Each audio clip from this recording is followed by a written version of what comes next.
성경 말씀 보도록 하겠습니다. 신약성경 누가복음 22장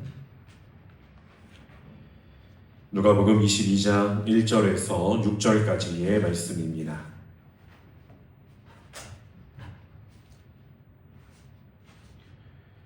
누가복음 22장 1절에서 6절까지의 말씀입니다.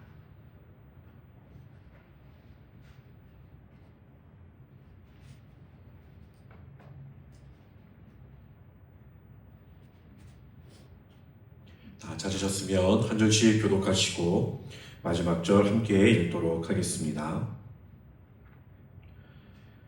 6월절이라 하는 무교절이 다가오매 대제사장들과 서기관들이 예수를 무슨 방으로 죽일까 궁금해하니 이는 그들이 백성을 두려워합니다.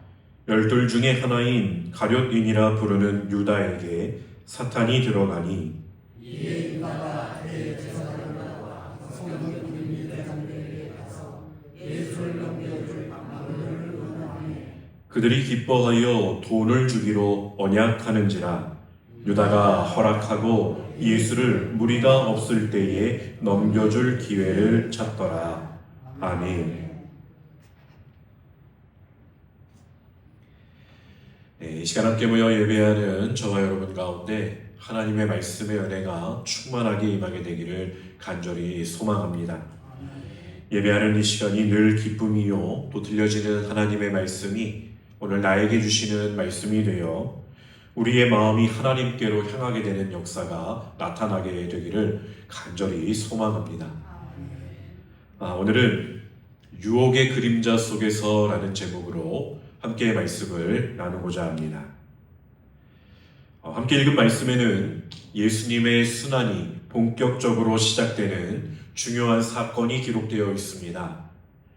6월절을 앞둔 예루살렘에서 유대의 종교 지도자들은 예수님을 없애려는 계략을 세우고 있었고 또 그 과정에서 예수님의 12 제자 중 하나였던 가룟 유다가 그들과 거래하여 예수님을 팔아넘길 기회를 엿보는 장면이 나타나고 있습니다.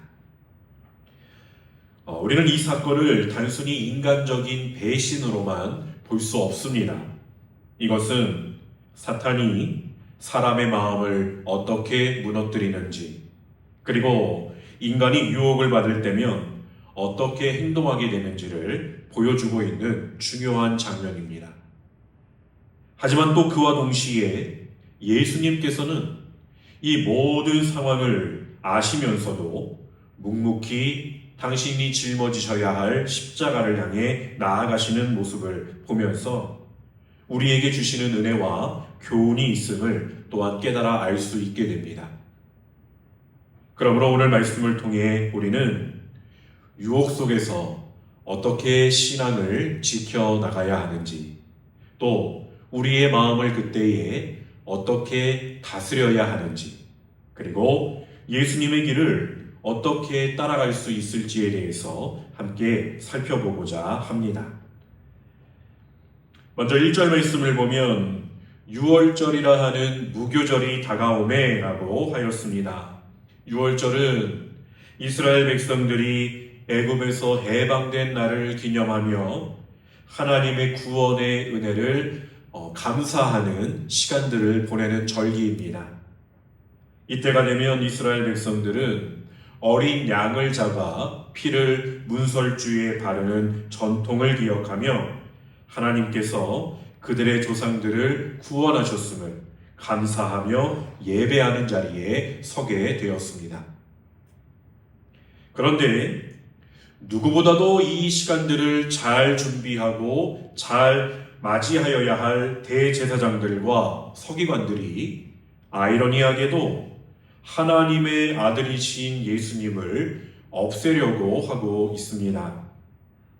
물론 그들은 예수님을 직접 잡아서 죽이려고 하지는 않았습니다. 본문 2절의 말씀을 보면 그들이 백성을 두려워함이더라 라고 기록되어 있습니다. 당시 예수님을 따르는 많은 백성들이 있었기 때문에 그들은 예수님을 공적으로 붙잡는 것이 부담스러웠습니다. 그래서 비밀스럽게 예수님을 제거할 방법을 찾기 위해 머리를 맞대고 궁리하는 자리에 섰던 것입니다. 그런데 그때의 3절 말씀을 보면 12 중에 하나인 가룟인이라 부르는 유다에게 사탄이 들어가니 라는 말이 나오고 있습니다. 이 말씀은 굉장히 충격적인 내용입니다. 유다는 예수님의 12 제자 중 한 명이었습니다. 그저 예수님을 따라다니는 수많은 무리들 가운데 한 사람이 아니라 예수님을 가장 가까이에서 예수님과 동거동락했던 사람들 가운데 한 사람이 바로 이 가룟 유다였다는 것입니다. 3년 동안 예수님과 동행하며 기적을 보았고 말씀을 들었으며 직접 사역을 감당했던 사람입니다. 그런데 그에게 사탄이 들어갔다라고 기록하고 있습니다. 왜? 어떻게? 그는 예수님 곁에서 항상 함께하고 있었으면서도 말도 안 되게 이렇게 사탄에게 사로잡힐 수가 있는 것입니까? 이 말씀은 유다가 이 순간 단 한 번에 사탄에게 붙잡히게 되었다라고 말하는 것이 아니라 이미 오랜 시간 동안 그는 탐욕과 불신앙을 품고 있었기 때문에 결국 그 마음을 사탄이 완전히 장악했다라고 하는 것을 의미하는 것입니다. 그 이유를 요한복음 12장 1절에서 6절 말씀을 통해 살펴볼 수가 있습니다. 6월절 엿새 전에 예수께서 베다니에 이르시니 이곳은 예수께서 죽은 자 가운데서 살리신 나사로가 있는 곳이라. 거기서 예수를 위하여 잔치할세 마르다는 일을 하고 나사로는 예수와 함께 앉은 자 중에 있더라. 마리아는 지극히 비싼 향유 곧 순전한 나드 한 근을 가져다가 예수의 발에 붓고 자기 머리털로 그의 발을 닦으니 향유 냄새가 집에 가득하더라. 그 다음 4절부터 6절까지의 말씀 우리 함께 읽어보도록 하겠습니다. 제자 중 하나로서 예수를 잡아줄 가룟 유다가 말하되 이 향유를 어찌하여 300데나리온에 팔아 가난한 자들에게 주지 아니하였느냐 하니 이렇게 말함은 가난한 자들을 생각함이 아니요 그는 도둑이라 돈괴를 맞고 거기 넣는 것을 훔쳐 가미러라. 아멘. 말씀에서 유다는 공동체에 돈을 받고 있었고 가난한 자를 위해 드렸던 헌금을 종종 훔쳤다라고 기록되어 있습니다. 그는 예수님을 따르고 있으면서도 돈을 더 사랑했던 사람이었다는 것입니다. 처음에는 작은 유혹이었을 것입니다. 어쩌면 그는 이 정도는 괜찮겠지. 요만큼이야 뭐. 이렇게 생각하면서 공동체의 돈에 조금씩 손을 대기 시작했을 것입니다. 그러나 그 작은 유혹들을 뿌리치지 못하고 계속 유혹을 허용하게 되자 결국 그는 예수님을 은 30에 팔아넘기는 최악의 선택을 하게 되었습니다. 결국 그는 자신의 인생을 그렇게 망쳐버린 것입니다. 이 유다의 모습을 통해 깨닫게 되는 한 가지가 있습니다. 우리 화면에 띄워주시기 바랍니다. 우리 짧게 한번 따라해 보시겠습니까? 유혹은 언제나 우리의 작은 틈을 파고든다.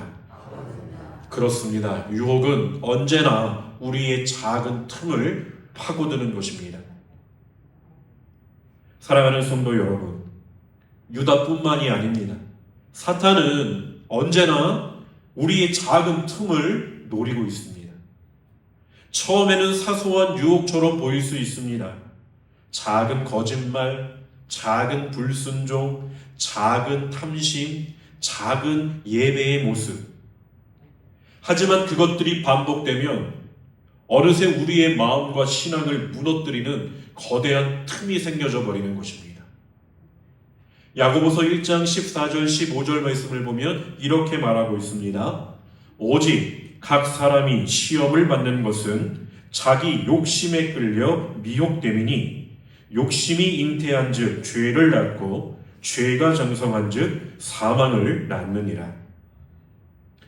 우리의 삶 속에서도 마찬가지입니다. 거짓말도 처음에는 사소해 보입니다. 하지만 반복되면 반복될수록 우리의 양심은 무뎌지게 되고 결국 그 거짓이 습관이 되어버립니다. 진실을 말하는 것이 어려워지고 거짓 없이 살아가는 것이 부담스럽게 느껴집니다. 작은 거짓이 쌓여 신뢰를 잃게 되고 관계를 무너뜨리며 더 나아가서는 하나님과의 관계에도 거짓된 마음이 자리 잡게 되는 것입니다. 탐욕도 마찬가지입니다. 처음에는 단순히 좀 더 좋은 것을 갖고 싶다라고 하는 작은 욕심이었겠지만 그것이 계속 허용되면 결국 물질이 우리의 신앙보다 더 중요한 자리를 차지하게 될 것입니다. 하나님을 의지하기보다는 돈과 성공을 의지하는 자리로 빠르게 나아갈 것입니다. 결국 신앙이 아니라 세상의 가치가 우리의 우선순위를 결정하게 될 것입니다. 불순종도 처음에는 작은 타협에서 시작됩니다. 하나님의 말씀을 따르는 것이 부담스럽게 느껴질 때가 있습니다. 그러나 그렇다고 하여 기도를 거스르는 하루가 쌓이고 말씀을 읽지 않는 하루가 쌓이고 예배를 소홀히 드리는 하루가 쌓이면서 이제는 하나님의 뜻보다 내 뜻을 더 중요하게 여기게 되게 된다는 것입니다. 그리고 어느 순간 하나님과의 관계가 저만큼 멀어졌다라고 하는 것을 깨닫게 됩니다. 그런데 이 떠남은 내가 주님을 떠난 것이 아니라 그냥 바빠서, 그냥 피곤해서, 그냥 그날은 너무 세상이 바쁘게 돌아가서 그렇게 된 것이라고 우리 스스로를 합리화하게 합니다. 그런데 진실은 무엇입니까?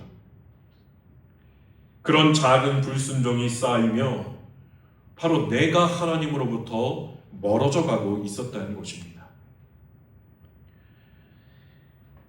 이러한 작은 틈을 허용할 때 결국 우리는 죄의 덫에서 빠져나올 수가 없게 되는 것입니다. 예수님께서 마태복음 26장 41절에서 제자들에게 하신 말씀이 있습니다. 시험에 들지 않게 깨어 기도하라. 마음에는 원이로되 육신이 약하도다. 깨어있는 자들이 되시기를 간절히 소망합니다. 사순절을 보내며 내 마음속 작은 틈을 돌아보고 유혹이 스며들지 않도록 살필 수 있는 우리 모두가 될 수 있기를 주님의 이름으로 간절히 축원드립니다. 특별히 이 예배의 자리에서 나는 나를 위한 작은 틈을 허용하고 있지는 않은지 돌아보아야 합니다. 이 예배의 시간 조금 늦어도 되겠지라고 하는 작은 틈을 허용하게 되면 우리는 매번 예배의 시간을 지키지 못하는 자리에 설 수밖에 없을 것입니다. 이 예배의 시간 그냥 왔다 가면 되지라고 하면 언제나 그 작은 틈이 하나님의 말씀이 나에게 다가오는 것을 가로막을 것입니다. 이 예배의 시간 집중하지 아니하고 눈 감고 있다가 가면 되겠지라고 그 작은 틈을 허용하게 되면 나는 여전히 주님 앞에 그렇게 눈뜬 자가 아니라 잠자는 자로 계속해서 그 모습을 유지하며 나아갈 수밖에 없을 것입니다. 예배는 하나님께 드리는 것입니다. 거룩한 예배를 드리기 위해서 우리는 주일마다 발버둥 쳐야 합니다. 엿새 동안에 내 삶에 있었던 모든 것을 잠시 멈추고 내가 이 시간만큼은 정말로 하나님께 집중하며 하나님을 바라보겠다라고 하는 굳은 믿음을 가지고 하나님 앞에 나와 예배할 때 그때 하나님은 역사하시고 하나님은 내 삶 가운데 함께하고 계시다는 것이 믿어지게 되는 것입니다. 아무리 1년, 2년, 10년 신앙생활을 한다 하여도 마음속에 하나님이 믿어지지 않는 이유는 하나님이 잘못된 것입니까? 내가 잘못된 것입니까? 그러나 우리는 자꾸 하나님께 핑계를 댄단 말입니다. 하나님 왜 나를 만나주시지 않으시는 겁니까? 하나님 왜 안 보이시는 것입니까? 내가 하나님을 그렇게 바른 태도로 찾지 못하고 있는데 하나님이 어떻게 나를 만나주실 수가 있으시겠습니까? 성경에 나오는 사건들, 성경에 나오는 인물들을 보십시오. 예수님이 당신의 동네에 가장 가까이 왔을 때 그렇게 예수님을 간절하게 구했던 사람들의 모습을 기억하시길 바랍니다. 그들은 사람들 곁에서 예수님이 나를 보지 못하고 그냥 떠나가실까봐 정말 간절한 부르짖음으로 예수님을 불렀습니다. 다윗의 자손 예수여 나를 불쌍히 여겨주시옵소서. 혈루증을 앓던 여인은 그저 예수님 지나가시는데 그 뒤에 옷가를 만지기만 해도 내 병이 나을 것 같다라고 하는 그 믿음을 가지고 나아갔을 때 주님은 그 믿음을 보시고 가라 내 믿음이 너를 구원하였느니라 라고 말씀하여 주셨습니다. 오늘 과연 여러분의 믿음은 어디에 있습니까? 하나님 앞에 교만한 자들이 되어서는 안 됩니다. 나는 지금 잘하고 있겠지. 이 정도면 나는 굉장한 수준에 있는 것 아닌가? 그렇지 않습니다. 언제든지 우리의 마음이 하나님께로부터 멀어져 가고 있다면, 내가 하나님께 집중하지 못하고 있다면 언제 우리가 유다와 같은 모습으로 예수님을 배신하게 될지 모른다는 말입니다. 그러니 오늘 말씀을 통해 우리는 과연 예수님께 나는 어떻게 나아가야 할 것인가? 나는 왜 믿고 있는가? 하나님은 나에게 왜 필요한 존재인가를 늘 깊이 돌아보아야 한다는 것입니다. 계속 이어지는 유다의 모습을 보시기 바랍니다. 이렇게 사탄에게 마음을 뺏긴 유다는 이제 대제사장들과 성전 경비대장들에게 가서 예수님을 넘겨줄 방도를 함께 논의하고 있습니다. 5절에 보면 그들은 그런 유다를 보며 기뻐하면서 유다에게 돈을 주겠다고 약속합니다. 여기서 중요한 것은 유다는 예수님을 넘기면서 자신의 신앙을 돈과 맞바꾸고 있다는 것입니다.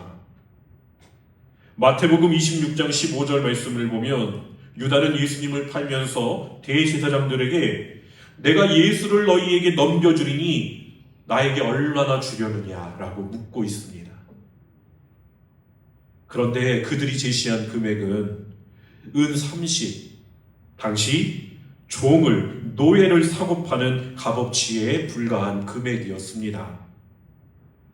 예수님은 온 인류의 구원을 위해 오셨지만 유다는 탐욕에 사로잡혀 주님을 노예값에 팔아 넘겼다는 것입니다. 그러니 여기에서 우리는 또 한 가지 중요한 깨달음을 갖게 됩니다. 화면에 띄워주시기 바랍니다. 따라해 보시겠습니다. 신앙을 세상의 가치와 맞바꾸지 말라. 그렇습니다. 아마 오늘 말씀을 보면서 이 유다의 모습을 참 잘했다라고 말씀하실 분은 한 분도 없으실 것입니다. 이 유다의 모습을 보면서 참 어리석다, 그렇게 여기실 것입니다. 그런데 앞에서도 말씀드렸지만 우리는 과연 이 말씀을, 이 유다의 모습을 단순히 유다만의 이야기로만 볼 수 있겠습니까? 우리의 삶을 돌아보면 어쩌면 우리도 때때로 신앙을 이렇게 거래하면서 살아가고 있는 것은 아닌지 생각해 보게 됩니다. 혹시 나의 편안함을 위해 신앙을 포기하고 있지는 않으십니까? 세상의 성공과 인정을 위해 신앙을 타협하고 계시지는 않으십니까? 혹시나 내 욕심을 더 채우시기 위해 하나님의 말씀을 가볍게 여기고 있지는 않으십니까? 사랑하는 성도 여러분, 우리는 배운 대로 믿는 자들이 되기를 소망합니다. 언제 주님이 우리의 신앙을 세상과 거래하라고 말씀하신 적이 있으십니까? 예수님은 우리를 위해 자신의 생명을 내어주셨습니다. 그 사랑은 은 30과는 비교도 될 수 없는 값진 사랑이었습니다. 우리의 신앙이 흔들리려고 할 때마다, 내가 타협하고픈 마음이 생길 때마다 내가 지금 주님께 받았던 그 사랑이 어떠한 것이었는가를 떠올릴 수 있게 되기를 간절히 소망합니다. 내가 힘들었을 때 그때에, 내가 정말 간절히 바랐을 때, 기도했던 그때에 하나님이 나를 어떻게 일으켜주시고 하나님이 지금까지 내 삶을 어떻게 인도하셔서 내가 지금 여기에 있는지를 늘 기억하며 우리는 그 사랑을 제발 값싸게 여기지 마시기를 바랍니다. 순간의 이익을 위해 예수님을 버렸던 유다의 어리석음을 우리는 반복해서는 안 됩니다. 우리의 신앙이 세상의 가치 앞에서 흔들리지 않게 되기를 주님의 이름으로 간절히 축원드립니다. 이제 마지막으로 유다는 예수님을 넘겨줄 기회를 찾습니다. 그는 조용히 은밀하게 사람들의 눈을 피해 예수님을 배신하려고 합니다. 그러나 우리는 기억해야 합니다. 예수님께서는 이 모든 것을 이미 알고 계셨다는 사실입니다. 요한복음 6장 70절 71절 말씀 보도록 하겠습니다. 예수께서 대답하시되 내가 너희 12를 택하지 아니하였느냐? 그러나 너희 중에 한 사람은 마귀니라 하시니, 이 말씀은 가룟 시몬의 아들 유다를 가리키심이라. 그는 12 중에 하나로 예수를 팔 자로라. 이와 같이 유다의 배신도, 대제사장들의 음모도, 그분을 향한 세상의 조롱도 예수님께서는 한치의 흔들림 없이 다 알고 계셨습니다. 그런데 그럼에도 불구하고 예수님은 그 음모의 길, 또 조롱의 길을 피하지 않으셨습니다. 왜 피하지 않으셨을까요? 왜냐하면 예수님은 자신의 삶을 위해 사신 분이 아니라 우리를 구원하시기 위해 오셨기 때문이었습니다. 우리를 대신하여서 십자가를 지시기 위해 예수님은 끝까지 그 길을 걸어가셨다는 것입니다. 왜요? 왜 끝까지 그 믿음의 길을 걸어가시려고만 하셨던 것입니까? 히브리서 12장 2절 말씀을 보면 이렇게 말하고 있습니다. 우리 함께 읽어보겠습니다. 믿음의 주요 또 온전하게 하시는 이인 예수를 바라보자. 그는 그 앞에 있는 기쁨을 위하여 십자가를 참으사 부끄러움을 개의치 아니하시더니 하나님 보좌 우편에 앉으셨느니라. 아멘. 이 말씀 속에서 예수님께서 왜 십자가를 참으셨다고 말씀하고 계십니까? 왜 부끄러움을 개의치 아니하셨다고 말하고 있습니까? 바로 그 앞에 있는 기쁨을 위하여서라고 말하고 있습니다. 사랑하는 성도 여러분, 예수님의 기쁨은 바로 저와 여러분들이었다는 것입니다. 그 기쁨을 얻기 위해서 예수님은 다 알고 계시면서도, 피하고 싶으셨으면서도 하나님께 당신의 마음을 내어드리면서까지도 내 원대로 마옵시고 아버지의 뜻대로, 아버지의 원대로 하여 주시옵소서라고 기도하셨다는 것입니다. 저와 여러분이 그분의 기쁨이었기 때문입니다.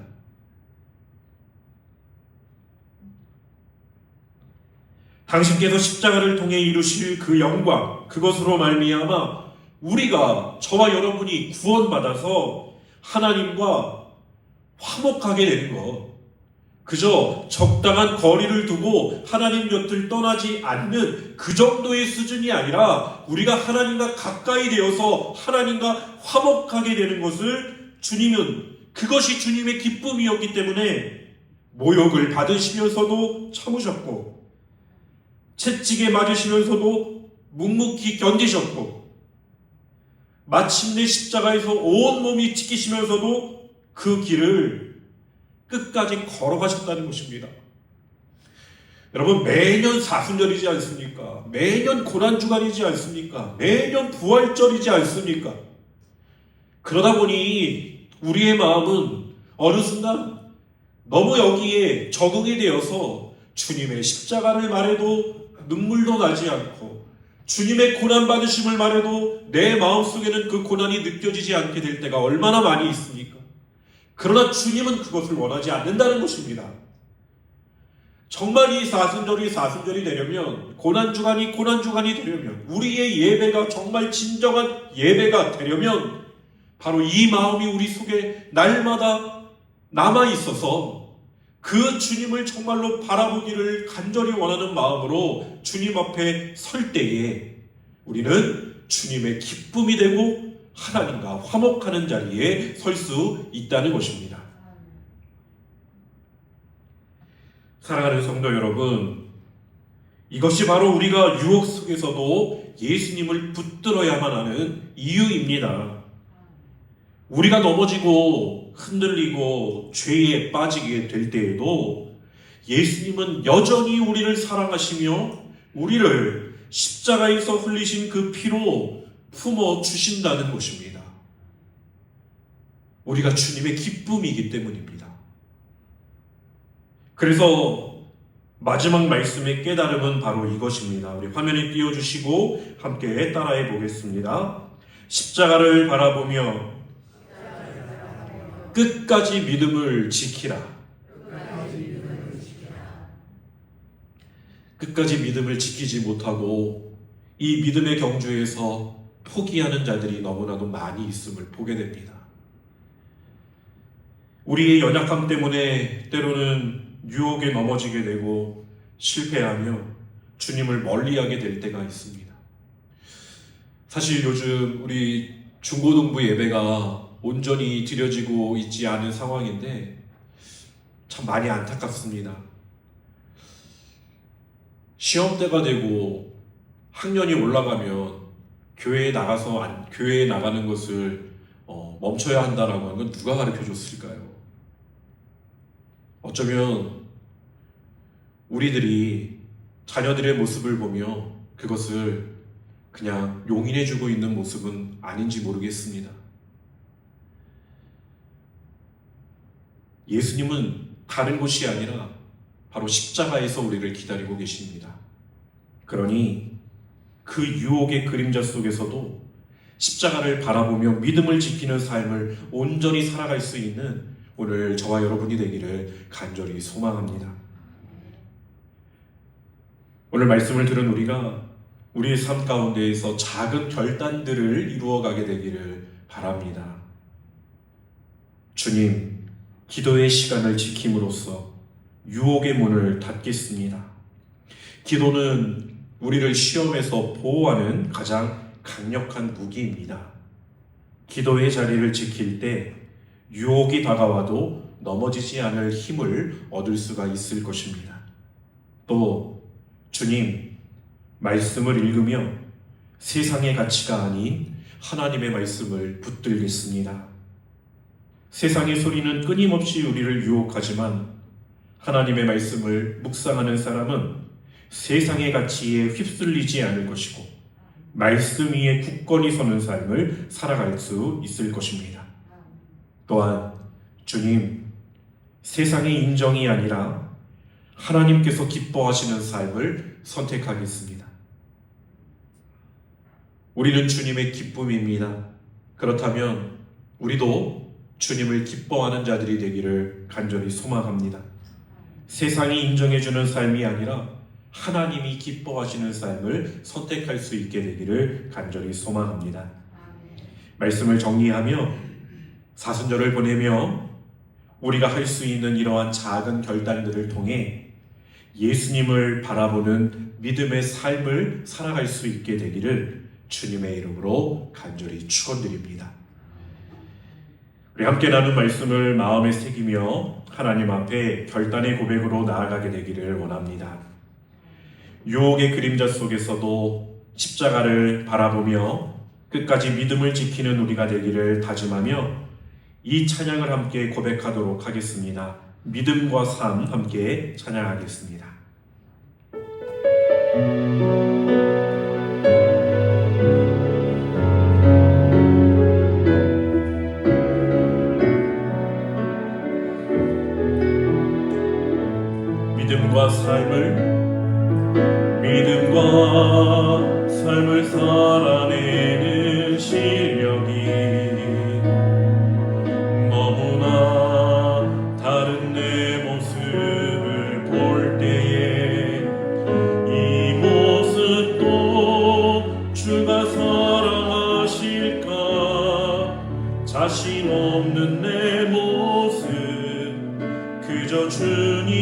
앞에 있네.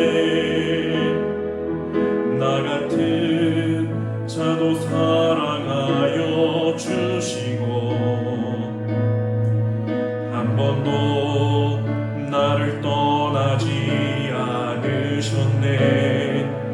아픔 속에 주를 잡게 여긴 날 꾸짖지 않으시고 내 손 잡아주시네. 오직 주님 안에 두려움없네. 고난을 통해 날 만드심을 믿네. 주님만이 내 모든 것 되시네. 주의 강한 손 날 붙드시네. 오직 주님 안에 소망 있네. 내 삶을 통해 영광 받으시 주님만이 내 모든 것 되시네. 주의 선하심 나 노래하네.